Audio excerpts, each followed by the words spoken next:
Guys, welcome back. We are so excited moving with intention. Again, like the word is intention. You guys heard me start with it today. Anthony talked about it at least 5 times. And now we get to talk about take that intention and move it into our operations, right? So, we filled that fitness bucket. I think he really filled the faith bucket in that conversation as well. Let's go back to the finances. We're all here to improve our business. We're all here to dial in our operation. Something I know DJ knows a hell of a lot about. He knows about it on the single family side. He knows about it on the boutique hotel side. Jay Ulrich, something I'm so envious of in companies when they do that. Not envious, maybe supportive of is the right word in companies is when they are nimble, when they say, "Hey, look, we're going, but we know we have room to grow. We haven't hit our finish line yet. So bring us feedback, and we're going to change. We're going to implement into our process. We're going to improve it. We're going to enhance it, make it more efficient, make it more capable, and all of these things. We can't add capabilities without efficiencies because then we break the system. So they've got to move hand in hand. And these two gentlemen are going to rock you in. I know them both personally. I use Post Buddy in my business. DJ and I have talked multiple deals together. We've known each other in a couple of masterminds now, and super excited to let these guys take the stage. Gentlemen, rock the mic. Dang, Fawad always giving us such a good intro. Just wanted to start off by second what Fawad said. We also use J software and I love it. Saves us some amazing time. So guys, get ready. This is going to be a jam-packed 30 minutes. This is a session to pay attention to if you guys are ready to build a true business, okay? This is the session to pay attention to if you guys are ready to get your time back. This is the session to pay attention to if you guys are ready to leverage people, systems, and tools to tip the time money ratio in your favor. Okay. So before we get started, we sincerely want to congratulate you all for being here today. I mean, gosh, this is a virtual summit with people from all around the world. That's so cool. And so you guys can be anywhere right now. You guys can be doing anything right now. You can be at the gym. You could be building your business. You could be scrolling on Instagram, but instead, you guys are here with us today. And that tells us that you're serious about improving your hospitality operations. So, again, we sincerely congratulate and honor all of you for being here today. Now, before we get started, Jay and I have two standards. Okay. We ask that anytime we ask for participation, you guys participate, whether that's a question, please feel free to drop it in the chat box. Or if you guys just want us to stop and say, hey, can you expand on that a little bit more? We're more than happy to. And then the next is focus because operations are fun. Operations are sexy, but we need to dial in a little bit and we need to focus to make sure that we're getting the maximum amount of value. So, if you guys are ready to get started, if you guys are ready to learn about hospitality operations from Jay and I, because we've battle tested these hospitality operations, then get ready because we got a treat for you guys today. So, give me a second. I'm going to go ahead and share my screen and then we'll go ahead and get started. So, this is Future Ready Operations, the intersection of people, processes, and technology. We have another partner, Jenny, who unfortunately is unable to be here with us today. Jenny is irreplaceable. Okay. Jenny is amazing. She's the mother to many, but she's birthed one amazing daughter. She's a former senior tech project manager. She calls herself a slave of 23 years, and she recently divorced her W 2 back in 2022. Jenny's now focusing on being a coach, public speaker, and a technology consultant. She's amazing, excuse me, when it comes to technology. She's the CEO and founder of multiple six-figure companies, including VPAS, which is Virtual Professional Administrative Services. She started Vivid Villas, short-term rentals, as well as Solana Suites, corporate housing. And now, again, she focuses on Monarch Mindset, her coaching and consulting program.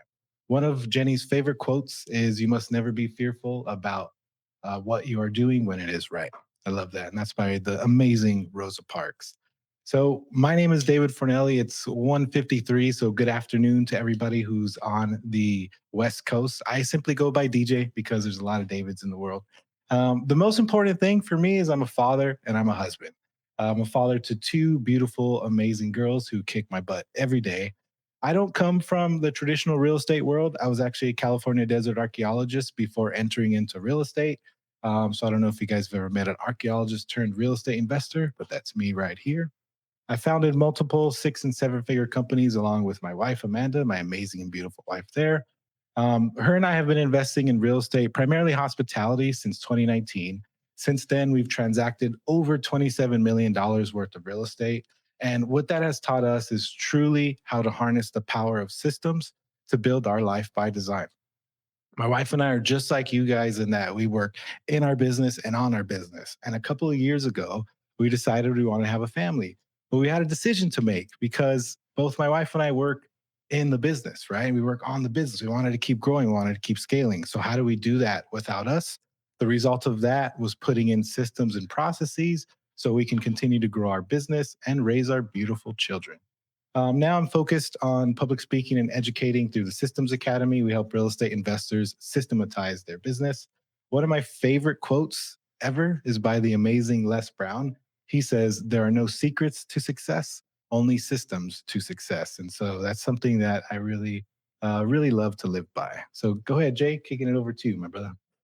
Yeah, and thanks for the intro too. I'm super excited to be here. So this is round two for us doing another STR Hospitality Summit virtually. So Woo super woo. excited. Yeah. As you can see on my slides here, I also like to do some public speaking. I go to a lot of conferences and things like that. But what's unique about my background now is that I'm on two sides of the property management slash hospitality space. So I am a host and now I'm also a vendor in the space, is what I'll call myself. So 28 years old now, formal civil engineer. So was a civil engineer for just a couple of years, honestly, out of college, before I decided to go fully into short-term rentals as my path to financial freedom and flexibility. So co-founder of Select Stays. That's my management company. Started that in 2021 simultaneously while I was at my W-2, and fell in love with the process of really developing and automating all the systems that go into a hospitality business. So I was just fascinated by the tools and the people that you could implement into your business that would just make you that much more successful and allow you to buy back your time. So really fell in love with that. Scaled up to around 45 units, which is where we are at today. Actually, in 2023, I co-founded a software that automates the guest messaging process. So that's what DJ. If you guys aren't familiar with HostBuddy, DJ mentioned that at the beginning. It's something where I was looking to find a solution for my own business and decided to create it because the short-term rental industry needed that. And that's what's great about this industry too, is there's people that are always finding and making their own solutions and people that are willing to take on the challenge. So I'm happy and lucky to be one of those people, now successfully running that business and Select Stays at the same time. So definitely got my hands full. And I'm running a podcast called The Rental Realm. So that's me in a nutshell. I've got a couple photos up here of the other people that are involved in my business. It's definitely not just me. And as we kind of segue into that, there's definitely people are going to be the most important part to your business as well, I'm sure, as you continue scaling. So there's businesses of all different sizes, right? I think looking back on my journey, I scaled from 0 to 9 properties within the first 9 months that I was running my business as a short-term rental host. And that was at the same time as being a civil engineer, trying to have a social life and build my business and my professional life as well. So there's a lot of things that I wish I would have known and done. And I think a lot of you listening now are probably at a lot of different stages in your business. You might have one property, you might have 10, you might have 30, you might have 100, 200. So, if you're at 200 or 300, that's amazing. I'm sure you have some awesome, valuable content to share as well. But I think there's always things that we can do and look back to kind of give ourselves a business audit of how we can, make things more efficient. So, um, essentially there's this is probably a great part to start at, is that when you are looking to solve problems in your business, when you're the person doing it all yourself, when you're sending all the messages to your guests, when you're going to the property and you're cleaning it yourself, everyone I'm sure that has a business or is a host has experienced that at the very beginning to, at least some degree. Hmm. Good news is there are people that can step in and do this for you. And I'm sure some of you have already discovered that and are on your path to fully automating your business. So what we have here is a full task audit. So what this is going to allow you to do is essentially just figure out what needs to be automated and delegated within your business. Specifically, how can we put people in place to automate the processes that you already do that take up a lot of your time? And I think a recurring theme here that I'm really going to be driving in is that you need to be valuing your time at a very high rate. So if you're somebody who is doing a task that's going to take you, an hour, right? Somebody else can do that for much, much less money than what you could be valued. And I have kind of a rule that if you guys stick around towards the end, we'll definitely kind of go over how I value my time. And I'm sure how DJ values his as well. But essentially, what you can start to do is figure out all the tasks that you currently do that you need to be handled by somebody else. So that's the task audit piece of this. Figure out how much time each of those tasks takes per week. And that'll give you a really realistic idea of your general workload. So now from here, you can kind of plan out the roles that you need. So maybe you're somebody who you don't really want to give away the responsibility of the guest messaging or the let's say there's specific parts of your business that you really enjoy doing inspections on your property, making sure that those little touches are still where they need to be. That's fine. There's a lot of other parts of your business that you can automate very simply. So figure out which one of those you are most interested in automating, primarily the ones that take up the most time, because that'll get you out of your business and allow you to grow. And then from there, you can figure out where you need your coverage. So you don't have to start with bringing somebody on your team that is a full-time person, right? There's a lot of people that you can find that are going to do part-time work. And there's a lot of people with specialized skills. So at this time, you can kind of figure out, do I need a general virtual assistant? Do I need somebody on my team who specializes in finances or in guest messaging and customer support, things like that. And if you guys don't know what virtual assistants are, there are these beautiful people who work all around the world at rates that are much, much more affordable than what you'd pay in the US. And they're able to do jobs just as and probably more efficiently than most of us will in our business. Very, very important parts of everyone's business, I'm sure, as you continue growing yours. I have two virtual assistants on my business, and I think we're around 45 properties now. And I could always use more. There's always tasks that you can keep adding to their plate. And I'm always amazed at the skills that some of these people have that I never even knew. So that's a process that you can kind of go through to really understand whether you're at the beginning or you're even let's say you have 20, 30 properties or 10 properties or 5 properties. You can look back and think, what are all of my current tasks that maybe I already have a VA, but what are my current tasks that I'm still taking care of? Like DJ, I'm sure you do this probably every month. You do your own audit of why am I spending so much time on these little things? It feels like I don't have enough time to focus on the higher level tasks. Yeah. And that's something that I'm used to doing now in my business. It's just something that you don't just do at the beginning, you do it throughout the entire process. Yeah. So on the right side here, we have a quick reference on how many VAs you might need if you have a business that is growing. So your portfolio size is on the column on the left. This is not by any means a specific or strict list or description of how many you should have, depending on kind of your comfort level and things like that. But you can kind of use that as your guide. This should be in your workbook as well. If you're looking to bring on a VA within your first 1 to 3 properties, you can just bring on somebody part-time to kind of grow with you. And the best part about bringing them on early is that they're going to learn a lot about your business as you grow it too. One of our best VAs has been with us since the very, very beginning. So we love that she has that experience, and we're able to provide her with a really important role, and we continue to give her responsibility over time. So that's kind of where that additional VA task scope section falls in as well. There's always things that you can continue adding to their plate if you find a way to automate other things with tech or other ways that you can delegate certain tasks that they don't need to do.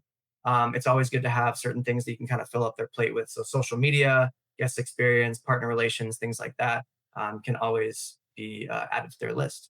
Yeah, definitely. In addition to that, things like email management, calendar management, guest messaging. I mean, there's literally tens and hundreds of things that we can do, and we can outsource to virtual assistants overseas. And like Jay said, have extremely amazing talent for us at far cheaper than what we pay here out in the United States.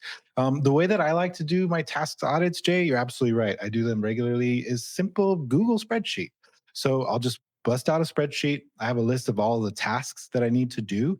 And then I put the time estimation. I put how a dollar amount attached to it. So is this a $10 an hour task or less? Is this $100 an hour task or less? Is this $1,000 an hour task or more? And so, as a business owner, I like to spend my time in money generating activities and those tasks that cost $1,000 or more. Um, Moving on to onboarding tips for success. And again, this is generally for virtual assistants, for virtual onboarding, right? This is the STR Virtual Hospitality Summit. Think about how much we're capable of doing online. It's absolutely fantastic. So, Jenny has outlined a fantastic onboarding process for success. And I believe Jenny uses Notion. We happen to use the Google Drive ecosystem along with Trello. Jay, do you guys have a specific software that you like to use for onboarding your virtual team?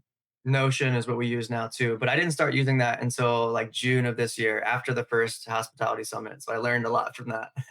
Yeah, definitely. That's so cool that you started implementing it afterwards. I think, it's fantastic to have an onboarding process because one of the worst things that we can do, and I often see this mistake made, is people say, okay, great, I have to hire a virtual assistant, but they maybe have not done their diligence to outline all the tasks and onboarding procedures. So you hire a virtual assistant and you say, okay, great, we're going to start Monday at 8 a.m. And then you say, shadow me and do everything that I do. And it's not very efficient, right? I mean, just think about it. Put yourself in the shoes of a virtual assistant. Imagine you guys showed up at a job, a professional job, and your boss just said, hey, just shadow me all day. That's not very professional. It's not very conducive to success. So, by having a clearly laid out onboarding process, you're able to set your virtual assistant up for success. Now,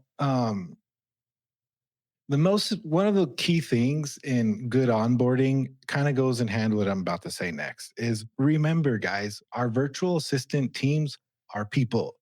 They're maybe moms, dads, husbands, wife, college students. And so oftentimes I hear people say, oh, just hire a VA for that, just hire a VA for that.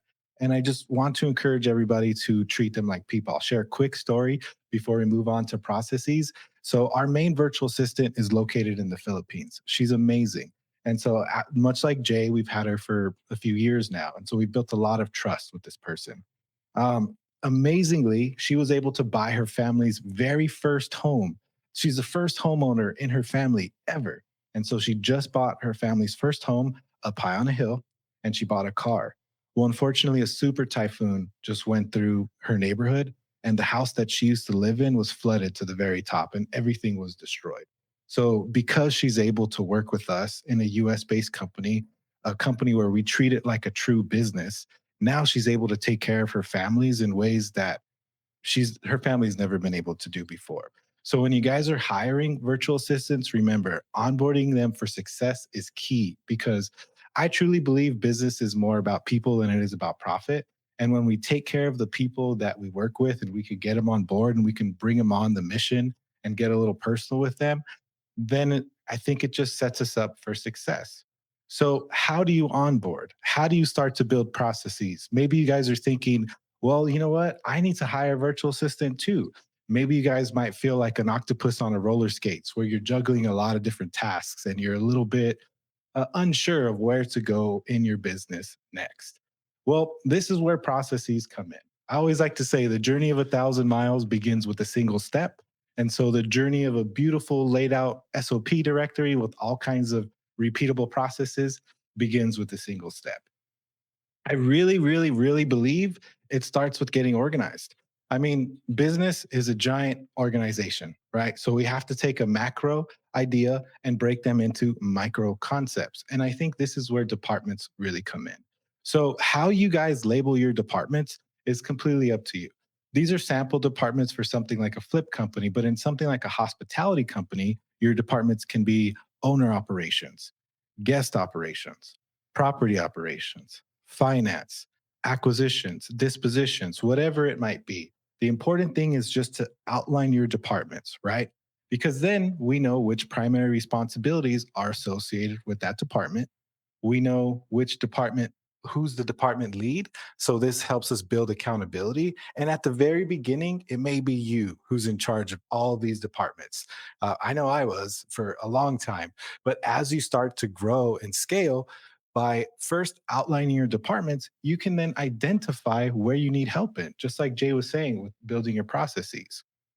Then you can start to identify key systems and tools necessary. So the cool thing about outlining our departments is when I start to have a task manager, something like Notion or Google Drive or Trello, I make sure that all of the folder systems in my task management software, whether it's Notion or Trello, match what's on the Google Drive. So everyone in our organization knows which departments are what, and there's consistency across every single piece. Now that takes us into how do you actually create processes? So, David, we've outlined our departments. Yes, we know that we have guest operations. We know that we have property operations. So, what's next? How do we actually start to put the pen to paper, as they say, and outline processes? I think checklists and SOPs are two of the most amazing ways to do that. Now, if you guys are taking notes, write this down. Checklists are simply the what, okay? They help track task completion. So generally, these are simple things, right? So I think of a cleaning checklist. Hey, cleaners, we need you to first unlock all the doors, check the property condition, let us know if anything is wrong. Then you go in to clean the kitchen, right? We've all seen checklists, they're very basic. Now, SOPs are how we ensure the task is done correctly. This is a bit of expanded checklist, okay? When you guys are writing out SOPs, think of it like you're a sports announcer, right? The Dodgers just won the World Series. Go Dodgers. I'm based out of LA, so I'm a little biased right now. But when you're watching sports, the sportscaster, they announce everything. The batter steps up to the plate. The batter's about to swing the bat. He hits the ball, first baseman, and the announcer is going over every single step. So if you're listening on the radio, you know exactly what's happening play by play by play. SOPs should be the same way, so that if anyone in your business has any questions about anything, you can hand them a document and generally they should know what to do in order to how to do the task correctly. Now, we're big on hiring, we're big on leveraging people. I'm a firm believer, I don't know, maybe you feel a little different, Jay, where I go by I do, we do, they do. So if it's a new process in my business, if this is something that I'm starting up for the first time, if I'm looking to create processes in my business, I want to make sure that I master it first. Then I train my team on it so we can do it together. And then I pass it off to them. So I do, we do, they do. The reason why, again, we start with outlining your departments is so that you know which checklists and SOPs to make. Because if you're just like, you know what, I need SOPs, where do I start? Well, you can start with some of your departments. Now, this is a sample SOP template. And if you guys want, I can send this to you. That's not a problem. I'm more than happy to send it to everybody. But this is a sample SOP template that we have. And if you look at the very top, what does it start with? Departments, department name. Then there's an SOP number, an SOP name, a brief description. So this is an SOP with how to clean the garbage disposal at Finca Nopali, right? This is when it's last updated. And then owner. This is super important because as you start to grow and scale your business, you want a system for accountability. And so if you have a virtual team and say you have 3 or 4 virtual assistants, you want them to know who they need to go to if they have a question. And if the owner is there, then it's pretty simple, right? And then you detail the procedure. So sometimes people come up to me and they say, hey, SOPs, this is kind of basic. What do you, and I'm like, oh my gosh, basic. What do you mean basic? So I like to think of this as a fundamental part of our business. And if you study greats, if you study champions, they master fundamentals, right? Is anybody like the UFC or Brazilian Jiu Jitsu? I love training Jiu Jitsu. I've trained off and on for a very long time. And I recently heard an amazing stat that blew my mind. So, some of the top 3 submissions in the history of the UFC that have been used to win championships by the greatest modern gladiators of our time are the rear naked choke, the armbar, and a guillotine choke. Okay, rear naked choke, armbar, and guillotine choke. When people first learn jujitsu and they step into a jujitsu studio for the very first time, within the first 2 weeks of jujitsu, they're going to learn how to do a rear naked choke, an armbar, and a guillotine choke. So, think about that. The same techniques used from the very first time you step on a mat are the same techniques being executed at the highest level by champions, by modern day gladiators. So that tells me that fundamentals are super important. And Fawad, I believe you're a big basketball fan. When you study Michael Jordan and Kobe Bryant, you know that these people had a goal to make a certain number of shots per day, a certain number of free throws per day. Again, going back to the basics and fundamentals is how we set ourselves up for success. Now, in your workbook, we've created 6 simple steps to create SOPs. We're big on processes. So we've already outlined our departments. We know that we have to create checklists and SOPs. Here's how we create the SOPs. We've hired somebody, we've hired a virtual assistant. So here in your workbook, we've included 6 simple steps to have somebody create SOPs for you. So it's fantastic. It's there for you guys in your workbook, and you guys can review it whenever you get the chance to.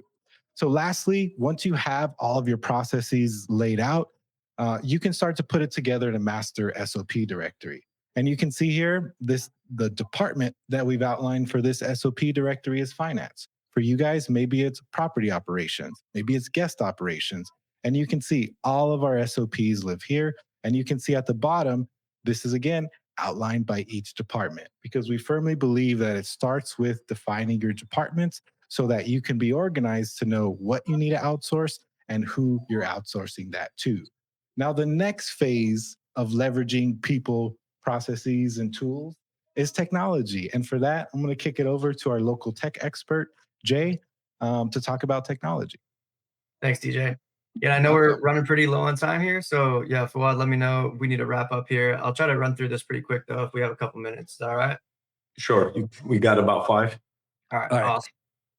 Cool. So yeah, DJ, you can go to the next slide because I just wanted people to see there's just this crazy amount of tech in the space. So I'm sure you're overwhelmed with all the different opportunities there are to automate certain things. It's exciting, Wow. but it's also very overwhelming. And this is not even the start of all the different softwares that exist today.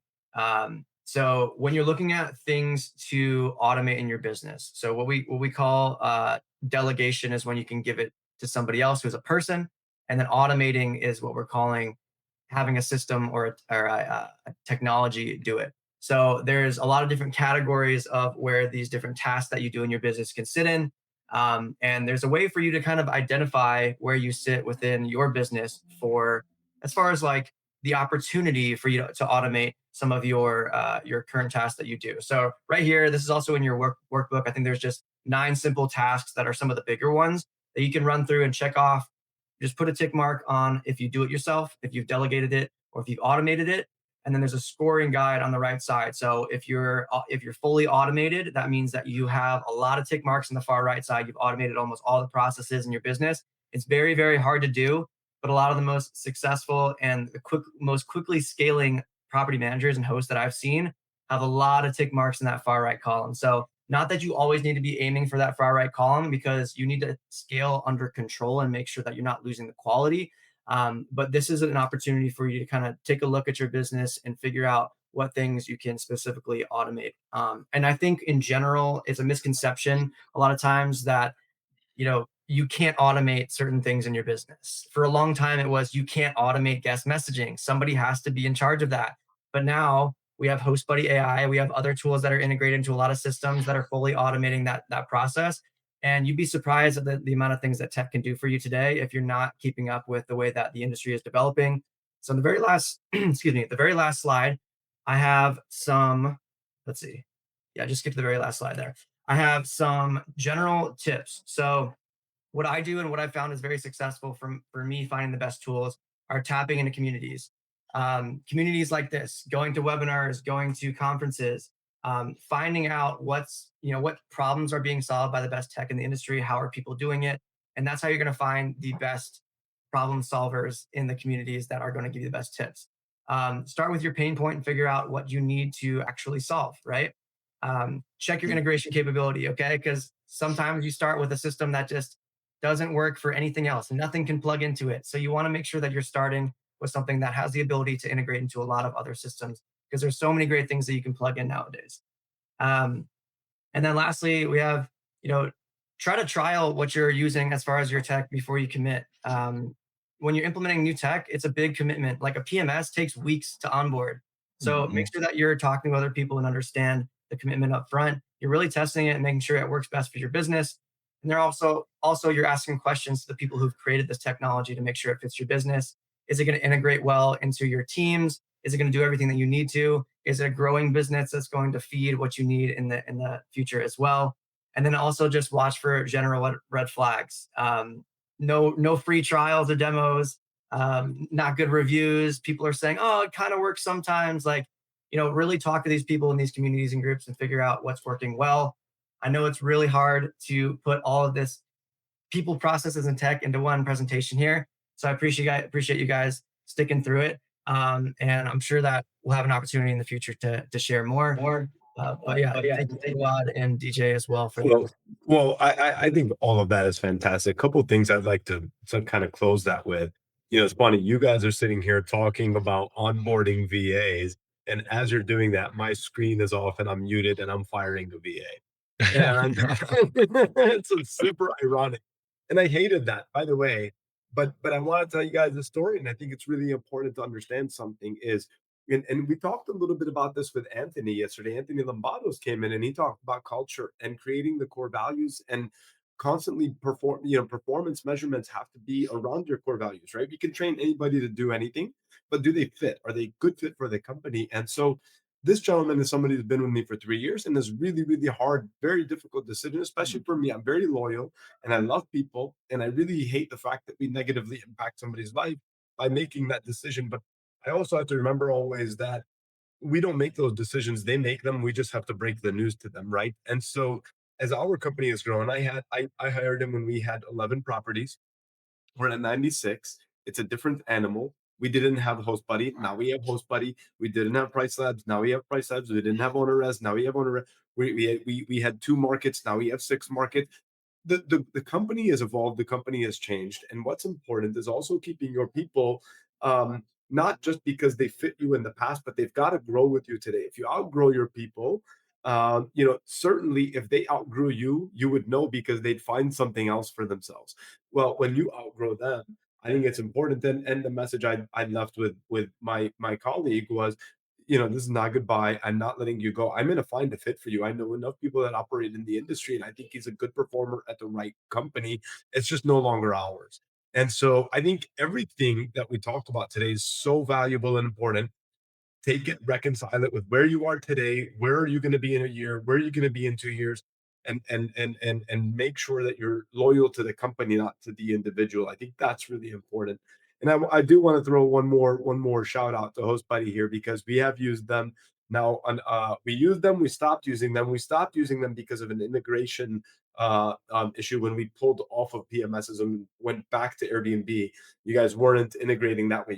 We had to be on a PMS, right? And so we came back to a different PMS, and immediately what we did is we brought Host Buddy back on. That was the first decision we made because but they've been nimble, they've been quick, and I think you have to check with your vendors. Are you willing? How long does it take you to implement new ideas and figure out solutions? And that's something that Host Buddy demonstrated early on as a partner. We will. If it makes sense, we will, right? Karen, I do want to drop in there. We did hire somebody that came in and helped us build out our Notion. And so if that's interesting to you, feel free to get in contact with me offline and I'll put you in touch with my director of operations that manage that project for us.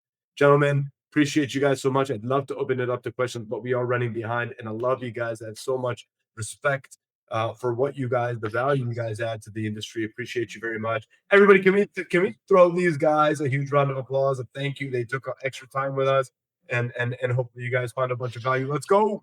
Go. Thank you, Fuad. Thank you, Fuad. Keep crushing it, y'all. Take care, everybody. Thanks. Thanks, See you guys. guys. Bye.